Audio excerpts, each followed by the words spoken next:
Finally, Hicks and his co-authors offer a few tips for journalists in the first chapter of our textbook that I want to share here with you. First, make a plan before you start writing. What story are you trying to tell? Who will you need to interview? What other resources might you need? Write straight onto the keyboard.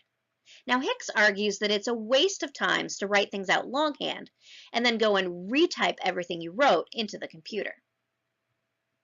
You don't have to start every story at the beginning and end it at the end. Type up your notes to help get you started and work from there. Revise, revise, revise. Now, Hicks just offered 2 revises, but I think 3 is more appropriate and more accurate in journalism, as your first draft is rarely your final one.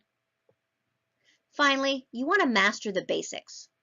Understand how to organize a story, choose the right words, use quotes, and create a compelling story for your readers.